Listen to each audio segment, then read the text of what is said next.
Hello, everyone. Hey, Ned. How's it going? Good, Marino. How you doing? I am doing well. I'm doing well. I'm glad it's Friday. I'm sure everyone is also feeling the same way. Yeah, it's a busy week. A lot of stuff. Me just hacking away at things in my basement and not interacting with other humans. You know what? Sometimes we need a little bit of that. Um, what I did was I moved my lab environment completely to my basement, and Oh, everything I do, if I do any sort of tinkering, I hmm have to go down there, and it's perfect because even though I get signal, I just like feel like in this enclosed space that I can do something or get stuff done, you're in the bubble. in the bubble. That's exactly it. Now I've been thinking about like what I need to do with my Nux, which are from like 2019, and a lot of them can't run some of the more recent models. Like they can, but it'll be like very slow. Yeah. So there was one time I have Proxmox currently on all of them, hmm and I stood up a VM where I did like a GPU pass through, and when I powered on the VM, the entire box just crashed. So I'm thinking about going bare metal now, bare Okay. metal like Linux or Fedora or something like that, and To run the just models. to run the models. Yeah, just Yeah. remove the hypervisor layer and make that a little cleaner. But then I ran into some other silly issue where when I was booting up into Ubuntu, the USB drive would just like fall off, like it would just disappear. So I wasn't able to fully install it. So I kind of have to Hmm. think about whether it's the USB or something else that's problematic. Anyways, we're here for some cool stuff today. All We had a right. great episode last week, right? We really did. Kyler was awesome, and she shared so much knowledge. It made me think about not the way we're designing this application differently, but just like what would the patterns look like as I try to expand out my AI usage? Hmm. Um, I was actually thinking about it today when I was out for a run, and I would love for something to take podcast episodes and summarize them into a blog. And we're kind of like halfway there, right? We've written something that will take the MP3 or whatever the file is and turn it into a transcript. Hmm. And then asked for the AI to just provide a summary of that transcript. Yep. We could also Perhaps. ask it, and I published my blog using Markdown and Hugo. So I could ask it to, all right, now what I want you to do is write a blog post using Markdown. And then I need you to create a branch on the repository that I use to host my blog and create a new file on that branch that has that Markdown in it and open up a pull request. Like, I don't want it to actually publish all the way through, but if it could do the first draft Hmm. and and um and open up the pull request so I can review it, like that's a lot. And is that so? Question for you: would you consider that agentic at that point? And You know, the idea of agentic was interesting, but so before I answer that, hello Akansha, thank you for coming by, and Tiffany, thanks for coming by. I like this is awesome. We're seeing like so many people show up to the stream in different ways in different areas, and I'm sure they're getting some great stuff out of this. I And hope so. to Kyler's point last week, learning in public is the best way. Absolutely. Now, to answer your question about agentic, right? I was thinking about the form of what something makes it an agent or agentic or whatever. And I started thinking about like how we, when we have to build some sort of application or microservice, we'll package it up into a container and share it out to a repository so it's an image that can be downloaded. And that's effectively what an agent is. I mean, you have to kind of Hmm. tell it to do something. You have to invoke it somehow, kind of like a function. But it's not just a container. It could be an API. It could be a server, a Lambda function, right? So the Lambda function that we built is technically agentic. It's just we have to really, I guess, break it up a little bit more so that it becomes consumable in different ways. I mean, there's going to be an authentic part, but the thing that makes it truly is the fact that it's talking to an LLM or calling an LLM, and it also has the logic behind it to Hmm. be able to do so. So to Yeah. your point, we're actually doing that. We're getting there. I think the main thing that makes it agentic for me versus just regular AI is that it's able to invoke a tool and use that tool. And Hmm. also, it needs to do it in a way where I'm not just writing a script and saying, run this script. Hmm. I'm saying, here's what I want you to do. I want you to go and create a pull request on this repository, but I'm not going to give you the exact commands to run. Here's my intention, and here's the tool I want you to use. Go do the thing.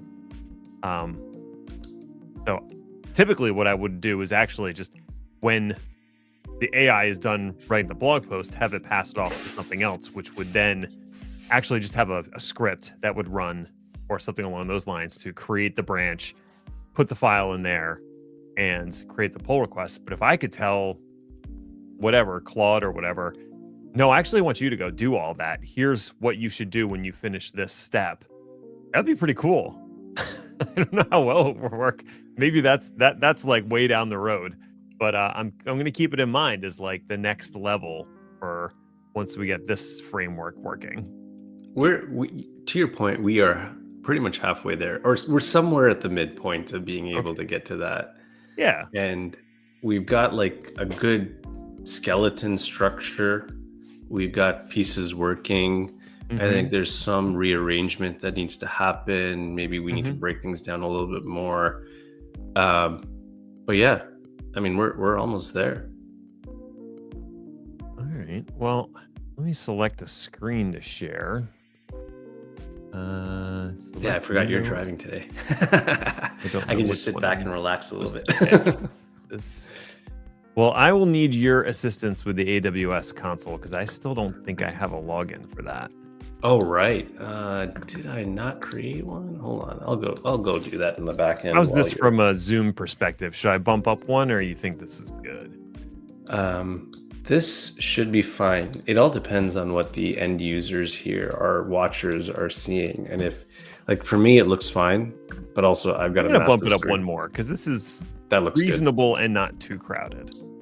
That looks All good to right. me. So I did a little homework. I did a little work behind the scenes since the last time we talked about the thing we're building.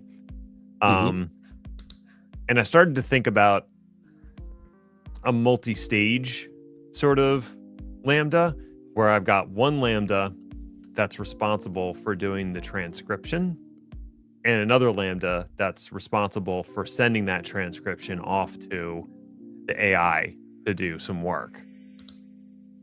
Because I think originally we had it all in like one function, right? We did. It's all in a single function, and I think I stored that up in GitHub, right?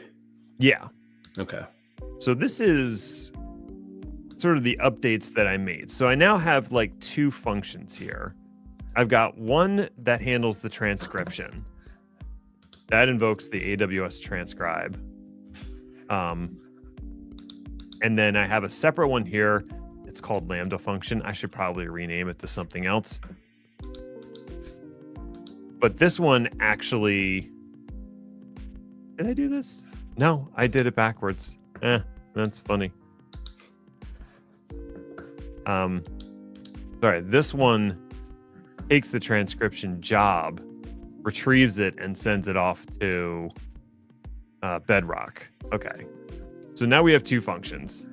I'll start with the first one, which I edited a little bit from what we originally had. Mhm. So this one, the event that triggers it is when an S3 object is created in the bucket that we've been working with. When it sees that object hit the bucket, it kicks off this Lambda function. And the Lambda function prints out, hey, I received an S3 event. It creates a transcribe client. And then it iterates through the records in the event. There should only be one because it's like one S3 object. And it gets that S3 object and it passes it to this transcribe file function or method to transcribe the contents of that file. And that uses this transcribe file method that we have defined down here to send it off to the transcribe service. The transcribe service, we send it off, and then we wait until it has completed. And then once it's completed, the Lambda function stops. Now, we could probably actually remove that logic now. Like, once it's successfully submitted the file, I think at that point, this Lambda's work is done, right? Mm-hmm. So transcribe file, start transcription job, and then the rest of this logic here, this like max tries and while max tries, it goes and just gets the current status of the transcription job and finds out if it's completed or failed. For really short transcription, this doesn't matter. Like, our Lambda will run for an extra 30 seconds or whatever. But for a really long transcription, like if it's a file that's like 45 minutes of audio, Yeah. this could sit and just spin doing nothing, essentially. It could do 45 minutes of nothing, essentially, and then effectively work to get to a point where we just wasted that Lambda for 45 minutes.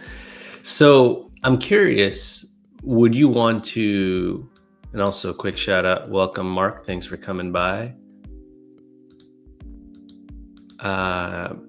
Would you consider breaking up the MP3 file or audio file into smaller chunks?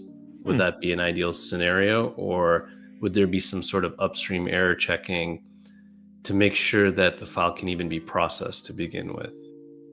I think once we do the start transcription job, we might want to check here to just make sure that it's running.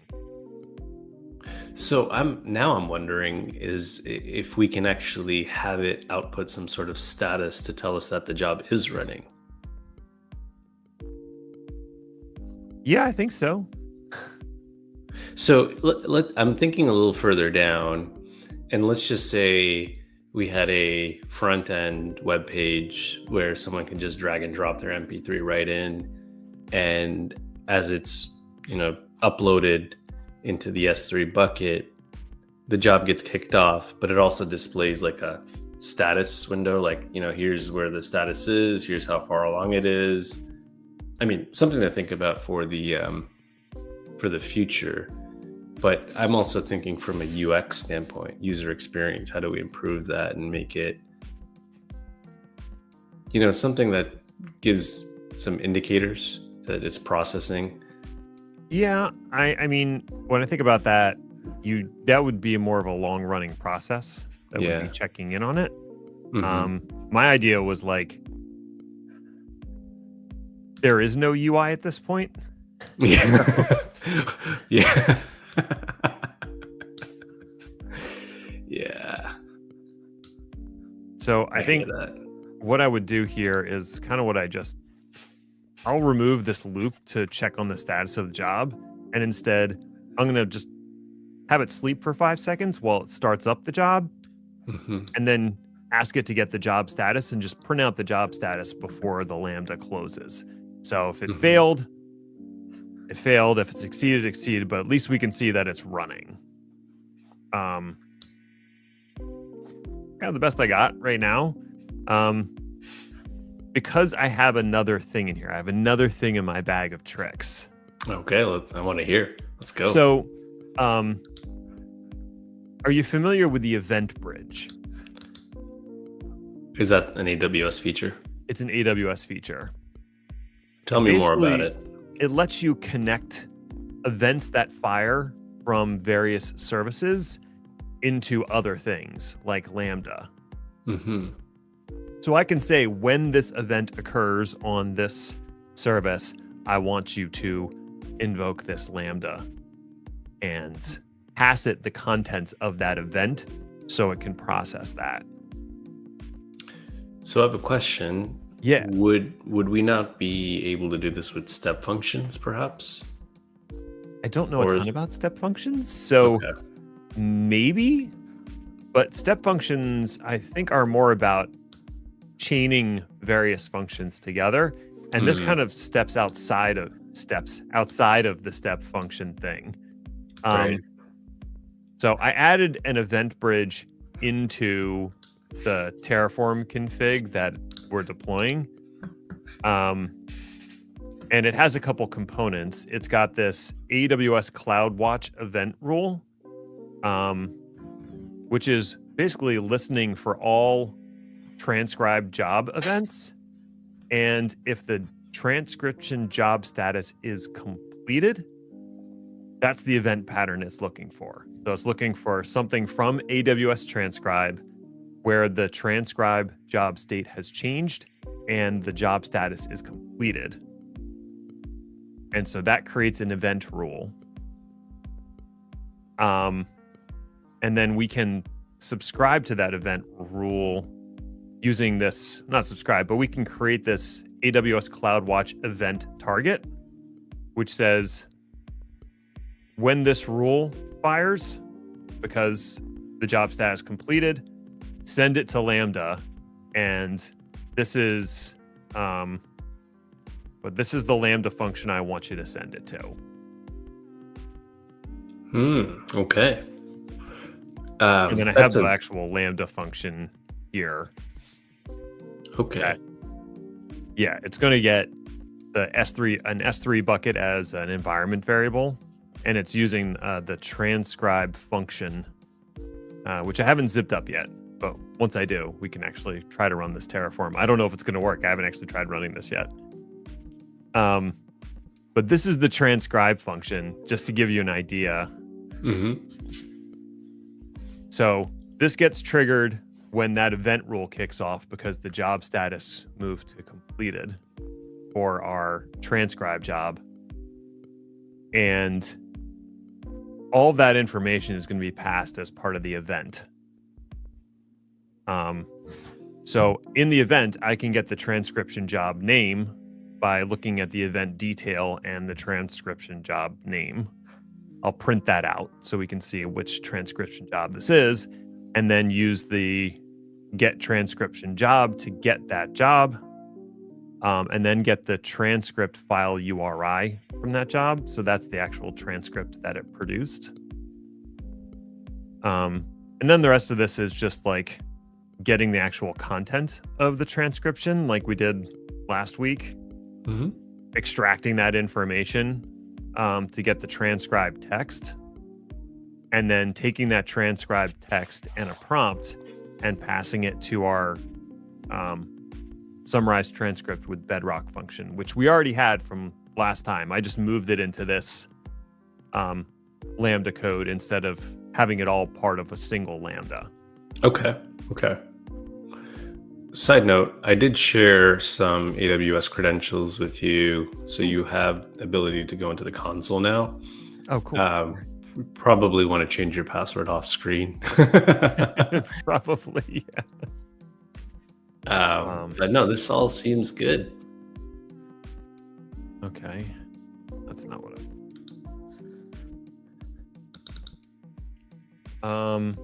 so yeah, like I said, I with the help of Copilot, I wrote this all this Terraform, but I haven't actually tried running it. So if we actually want to take this out for a test run, I have to deploy the event bridge and the additional Lambda function first, which means I have to zip up this transcribe function.py into a zip file, because that's what Terraform's looking for to upload. So maybe I'll do that first. That off screen real quick. So do you does the workflow make sense so far? It does to me. Okay. Where did I put free stuff? Wish we could somehow diagram this workflow as well. We probably need to spend maybe a part of our next episode or the episode after to use a flow chart of sorts so that folks can follow along that way as well. and then tie that back to all the. I think that's what we'll do next week, actually, or not next week, the week after, because Next week we have another special guest. Exactly. And uh, I think our special guest is going to be doing some stuff with agentic AI. So we can actually, to bring it back to the beginning of our conversation, we can actually see that in action and get his read on what does it mean to be agentic. yeah. Well, especially if you've been paying attention to some of the stuff he's done over the last couple of years as well with AI. I am actually very, very excited for that episode. Should we And spill the beans? Should we say who it is? no, we'll wait until the end. We'll have to Make wait people until watch and wait. yeah. Well, people, y'all have to literally wait until the very last minute, and then we'll drop the name. You're so media savvy. I'm not that good. All right. Well, the plan was successful, so let's see if we actually can successfully apply all this nonsense. Well, that's say yes. It's doing things. While that's running, I'm going to try to log into the console too with the credentials. Oh God, that was fast. That was way too fast. I'm not ready yet. All right. What I'll say is, like, I'm so used to deploying stuff that takes forever. Like, I'm used to deploying, I don't want to say like legit infrastructure, but I'm really used to deploying, say, EC2 instances and like an RDS or an EKS cluster or something like that. And so when I hit apply, it's like, all right, I'm going to go get a cup of coffee, talk to some people, Yeah, because EKS takes like probably 5 years to get provisioned. It takes a while. Not as fast as I might like. Yeah. It reminds me of those days where you're just like installing software on Windows and you're literally like, okay, I'll wait till this. I'm not going to wait until this installation completes. I'm going to literally go get my coffee. And 30 minutes later, you've only progressed like 33%. So precisely. Yeah. All right. We're doing this all in Canada, right? Central. Yeah, I think we'll have to eventually switch regions because Kyler mentioned something about how, was it US West 2 or West 1 was a lot more stable. I can't remember what she was saying. I have to go back and watch that part of the video. Okay. All right, sweet. So here we go. We've got our 2 Lambda functions now. Sweet. Let me... Yes. That better? Okay. Way better. Amazon Event Bridge.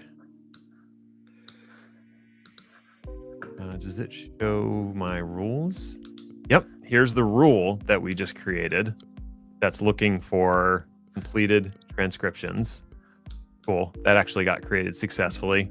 I'm just like double checking all the things that I tried to create. There's a bunch of IAM roles and policies that also got created.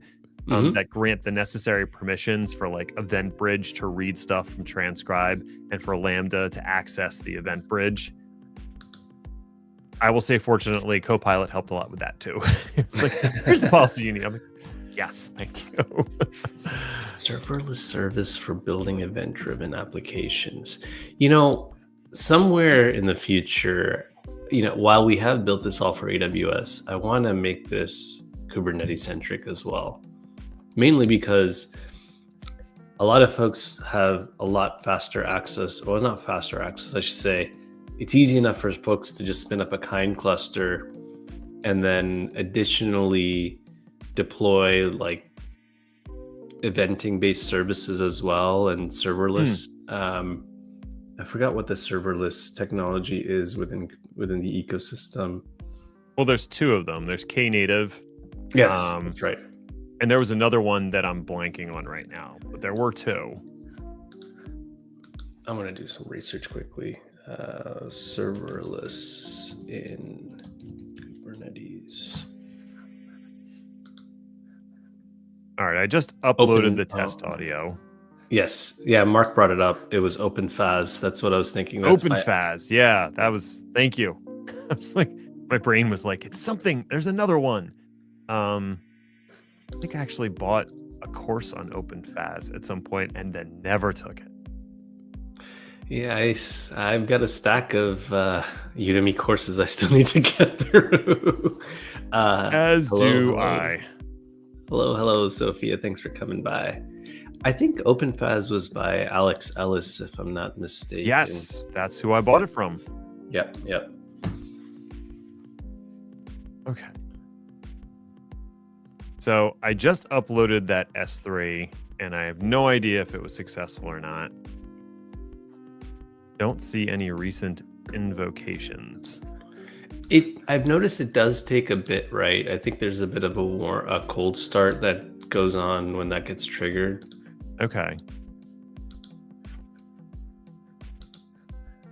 And sorry, which one was this? This was the S3 notification handler. We didn't really change much with the handler though, right? Not a ton. Yeah. Is that okay? Wow. This is the log stream from today. Okay. Oh, I need to pull this one up a little bit too. New object created in bucket, waiting, current status is in progress. And that's where it should stop, right? Because we changed it so it's not going to wait for the transcribe job to complete. It's just going to say it waited 5 seconds and then said current status is in progress, and then it halted. That Lambda's done, which is what we want. Okay. So in theory, when the transcription finishes, this one should trigger.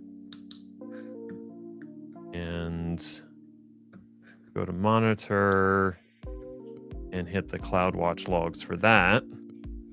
I do see an invocation, it shows it on the chart. Interesting. There's 2, which is surprising. Oh, unhandled exception.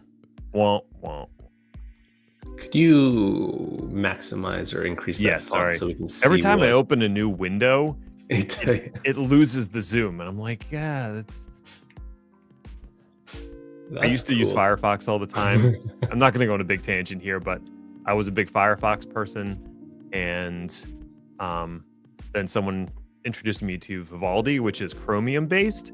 I like it because it's compatible with more things that were written specifically for Chrome, but has these weird little things that annoy me. Like Firefox, if you zoomed one tab for a specific website, all the other tabs for that website would also zoom.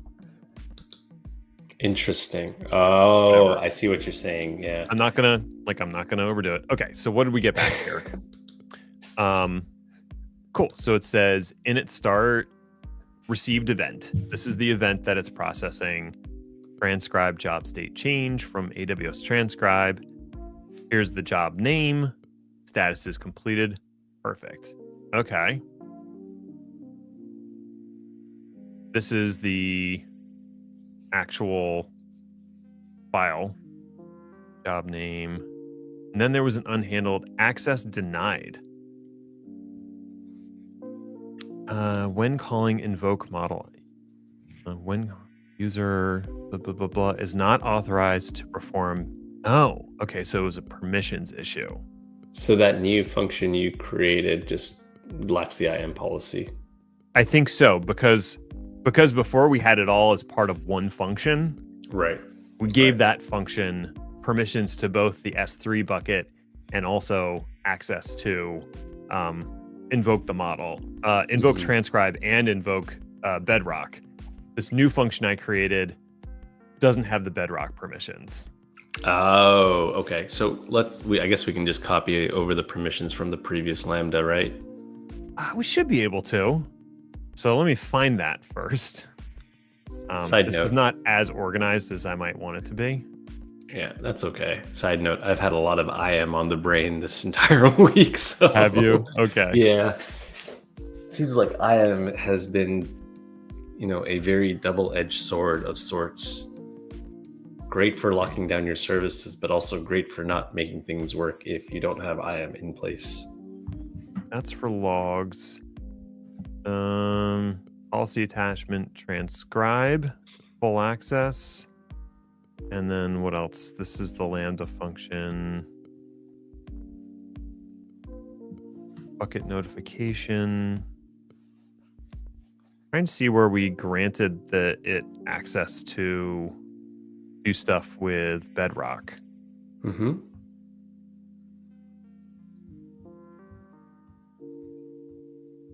This is S3. This is logs.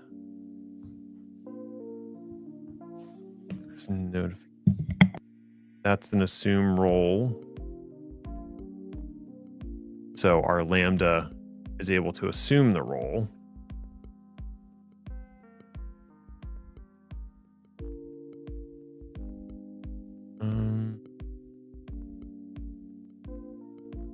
Transcribe.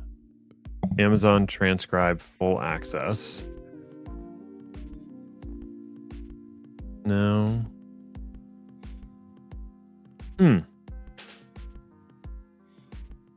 an S3 notification permission. Oh, I don't see it in the code.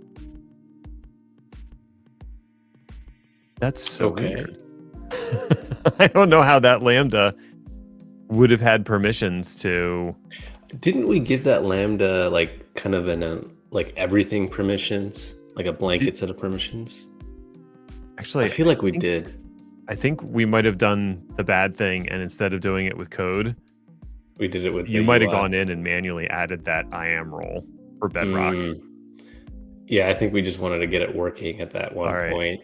Let's go back to the console and our S3 notification handler and look at the properties of that and find the role that's currently associated with it. Missions.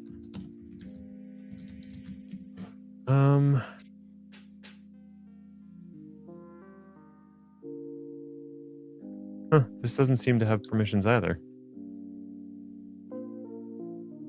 How is it allowed to run then? That's you may have made the change. Okay, so you may have made the change 2 weeks ago in here, and the Terraform that I ran may have revoked that permission by updating the Lambda. And we don't even need to give this Lambda those permissions. So I think what I need to do is go to this lambda.tf file, which is my the one that's working with Bedrock. And what role is it getting? It's getting this role, which I think is the same exact role that the other one is getting. AWS IAM role, Lambda role. Is that what the one in M.A.I.N is called? We just called it Lambda role. Yes. Okay. So both functions right now are getting the same role. So any permissions that I apply to the one is going to apply to both. It's fine. Whatever. I'm not going to worry about that too much. Security, it's an afterthought. I'm kidding. Don't come at me, security people. So we have we have Mark that is in the audience, and he's probably going to DM me later on and say, you should not have been doing that. You should really follow security best practice. There you go. Right there. Okay, now he's publicly calling us out. So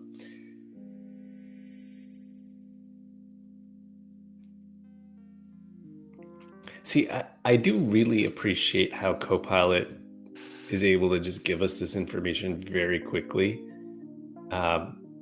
because now it kind of helps us feel like rock stars when it comes to development and writing your IAC. If you think about it, what is this thing that he typed? He's upset. He's very much upset that we're not following security. And I don't know if this is the policy we want to give Bedrock full access, but that's the policy that we're going to give right now. So, well, so in the future, we could probably come back and do an audit and, I said the magic word audit. We can audit that. You said policy. The magic word in the future. and scope that policy down a little bit, maybe to a specific set of models, or there's a lot of different ways we can scope it down, but that's effectively really cool that it could just give us that policy. I agree. And all right, so now I'm gonna delete that file. Oh, I have to type permanently. You're gonna see me try to type. Permanent is a really hard word to spell. Why are you doing this to me? I'm not even laughing at that. I'm like, Mark's like, if you can't be the policy you want, be the policy that works. Well, that's the approach we're taking right now. So sorry. All right, so I'm uploading a file to be transcribed again. Okay. We can go back to our transcribe processor. Well, actually, we can just go back to the CloudWatch logs and wait for the next log stream to come in. It's a very, like, I think the M4A that I'm uploading only has like a couple minutes worth of audio, so the transcription should be relatively fast.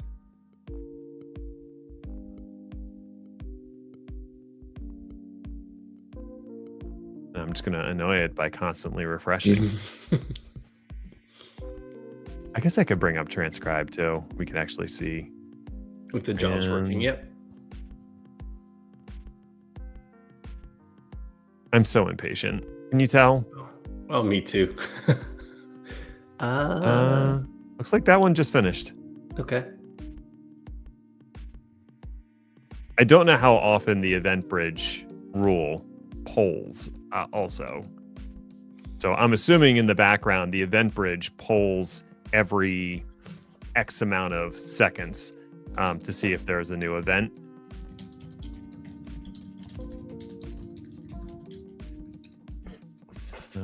Do we see a new invocation? 4 times per second, apparently. That's a lot. Okay. Well, is this... Actually, no, that's specific to DynamoDB. Event bridge reads messages in batches and invokes your pipe once for each batch. Okay, now we're starting to get a little deep here. I think we'll definitely have to spend some time at some point explaining this. It had me thinking like maybe we should do a separate like fork of this live stream on M.A.I.N and call it Livestream on M.A.I.N Foundations or something, where we do like 30-minute educational. It worked. Check it out. This is the one that just ran. Oh, nice. So there's the transcription job, and then we sent it to Bedrock, and here's the output. Here's a summary of the key details from the transcript. So it gave me all that. Now there's still an unhandled exception here, because I tried to put an object, but no identity-based policy has the S3 put object action.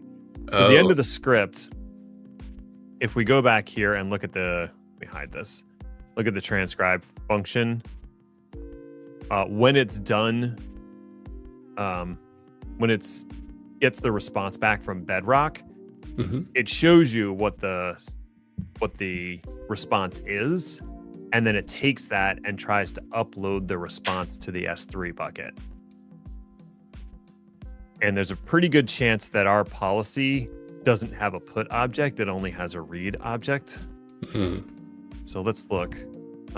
Yeah, we have S3 get object, but we didn't include an S3 put object in the actions. That's easy to add. Okay. Just boom. And then a little Terraform apply. So you'll have to rerun that entire upload. Yeah. It's the magic of debugging live. Okay, so let me go back here. And I don't know if I have to delete it every time or if simply uploading a new instance of it works, but... You know, it had me wondering about, like, going back to the error handling. It should enable, we should somehow find a way to enable, like, if there's a failed upload or if there's a failed step somewhere in the process, retry the process after a certain period of time or something, after making, I don't know. So here's what my thought is, and you can tell me if this makes sense to you.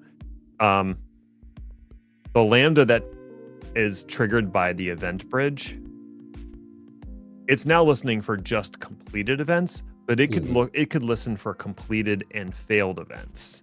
If it's a Mm. completed event, then it sends it off to Bedrock. If it's a failed event, then it can send a notification via like SES. I think Mm. that's simple Email email service? service, or would you use SNS? Again, acronyms, Dang it. but send it to one of those to send a notification saying this transcription job failed. And you could choose to like force it to rerun or just re-upload the file. So you could do something like that where it does check for one of two things to happen, and if it fails, then you get a notification instead of getting the Bedrock response. I think SES is a little bit more specific to just email, while SNS is a little bit flexible. So you could I get a feel like text they were message. trying to deprecate or push people away from SES, but Makes sense. memory might not be serving me perfectly. Maybe someone who's in the stream can confirm or deny which one is preferred. I feel like SNS is probably the one that is actually preferred at this point. I would agree, only because based off of what I just found, Yeah, you could do a number of different notification methods. Like I email could is just one send of them, myself a text message. How right? adorable. Can you imagine, like, you go to bed at, I don't know what time you go to bed, but I'm usually in bed by 8:30, and then you wake up in the morning and you've got like 1,000 text messages from SNS. Uh-oh. Oh, we got some failures. It is That's not unhappy with good. whatever I uploaded.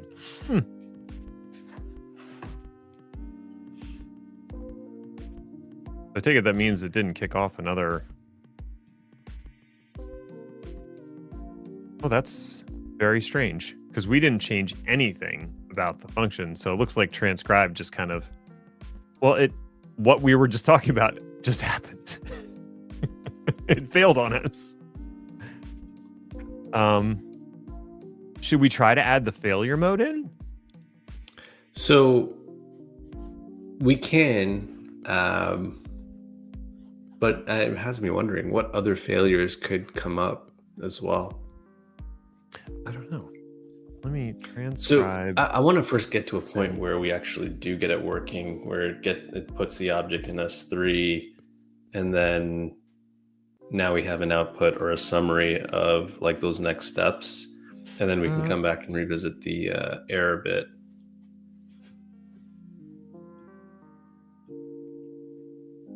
all right, I just uploaded it again. We'll see if transcribe gets angry about it. Oh, there's 2 in progress. Why is there 2 in progress? And they were created at the same time, interestingly enough. I really want to force I really want to figure out how to force a transcription failure so that we can test the error handling when it comes to it. But I don't know Mhm. exactly how that's going to work.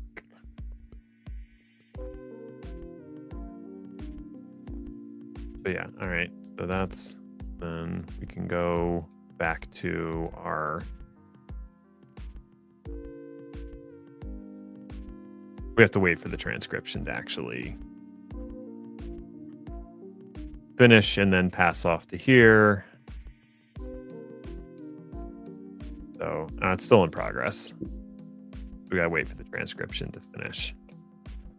While we're waiting on that, so there is this developer guide for using EventBridge with Transcribe, which is where I found the information that I was like, oh, ding, light goes off. Here's how we can handle it. So I basically copied and pasted this almost exactly.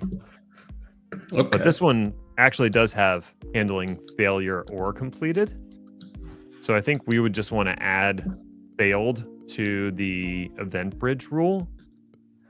And then in the function, check which transcription job status it is. If it's completed, invoke Bedrock just like we were doing. If it's failed, okay, I need to invoke SNS. That means we also have to set up SNS and we have to allow this Lambda permissions to talk to SNS. And we need to figure out like, okay, how do we know who to notify? I guess it would just be like a generic email address or something like that. Good. Yeah. I mean, I could put could in my be us. specific email address for now, but like in the future, it would be as part of this setup. Obviously, this is not a product. We are not It's developing not. this with a how are we going to deliver this to the customer kind of thing. This is very hacked together. Well, surprisingly, I think a lot of developers hack things together anyway. So Never. I mean, we could always just have them send to Mark, and then he can tell us when things fail. Oh, there you go. Mark, do you want all of the emails? We can do that. That's not nice. Funny, but not nice. Oh, failed again. Uh-oh. Is there I something wonder if that would Transcribe tell is us? having a bad day. Yeah, Mark's like not cool. Yeah, I would. Is there a log we can have a look at somewhere? Output URL is not available because transcription dive did not thing.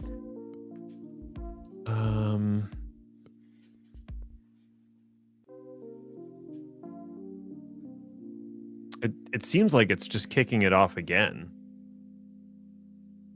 after it fails. The data Because it's saying that the data in our input media isn't valid, but obviously it is valid because it already successfully transcribed that exact file. Looks like we finally had one. This one is complete.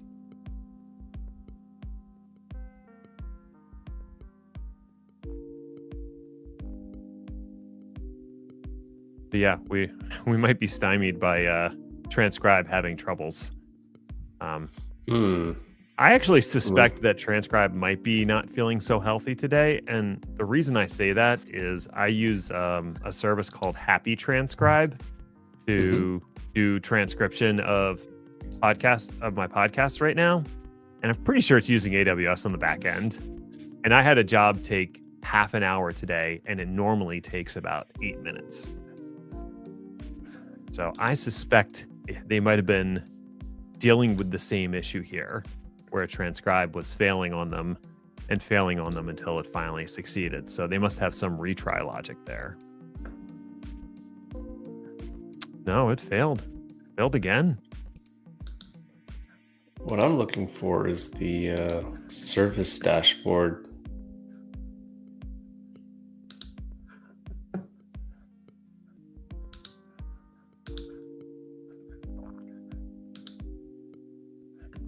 Well, here's the global dashboard.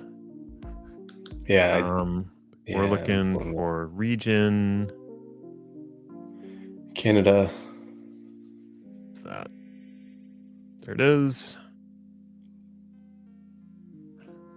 And service. Well, it looks to be fine. I mean, we're being right honest now. Here. This dashboard is not always correct. That's funny. Well, no, I say that because do you remember the giant S3 outage? And it turned out that it was a static page. It wasn't it was a page that was hosted out of S3 in US East 1. And so when that S3 started having trouble, then the status page couldn't be updated. And so that's funny. Even though there was clearly a failure, they couldn't update it to let everyone know about the failure. So I think Transcribe's it's having a rough time. I think this will absolutely work once Transcribe finishes. So I'm feeling pretty good about what we did today. You feel like it's a good stopping point? I feel like it's either that or we try to add the failure logic in. 8 minutes, but that tight. Might take more than 8 minutes. Yeah. But might be pushing it a little bit there. Yeah, we could end on a good note and come back and revisit this in 2 weeks. And it's only because next week we do have a special guest joining us that has built a number of agents. Who is it? Right? Do we get to tell everyone now? Let's go. Why don't you let them know? Okay, our guest is going to be John Capobianco. If everybody isn't already familiar with him, he's very well known in the Cisco world. He worked for Cisco for many, many years, doing all kinds of training and demonstrations and advocacy and stuff. And he has recently moved to a new company, but he's not here to pitch his new company. He's also been playing heavily with AI stuff, and he has some interesting demos and stuff to show us about what he's doing with AI and agentic AI in particular. I will say I've been trying. Did I summarize it well? You did, and I've been trying my best to keep up with what he's been up to. I picked the wrong John Capobianco. There's like multiple on LinkedIn for some reason. I thought he was the only one. Such a unique name. Right. Let me pull him up quickly. John Capobianco. You know, why am I looking? It's for some reason the jobs came up. When I first started following him years ago, he I found him. There we go. There you go. Yeah, he's made quite a bit of a substantial amount of content around networking, around AI, around working with AI altogether. And I'm really excited to have him on because he's built a number of agents that do some really cool networking things. So like if we've got network engineers out here that are listening into this conversation, I might be the only one. Who cares? Yeah, that stream is for you. So we want you to show up next week and listen in on that conversation and ask questions. Like it'll be much like what we did with Kyler last week. And Kyler, she showed us quite a lot with how she built her AI agent with Slack and used a little bit of Lambda and Bedrock. And it was pretty cool to see that. And she constantly writes articles around it too. And I just want to see John's point of view as well. And you know what? There are people in our audience today too. I'm not going to name names, but they're building agents as well. And maybe we might want to have them as a guest one day to kind of give us their point of view. I think that would be excellent. Anyways, yeah. All right, everyone. Have a great weekend. We will see you next week. I hope you're having an awesome Friday. And Ned, you've been fantastic. Thank you so much. You too. Bye, everyone. Have a good weekend. Everyone.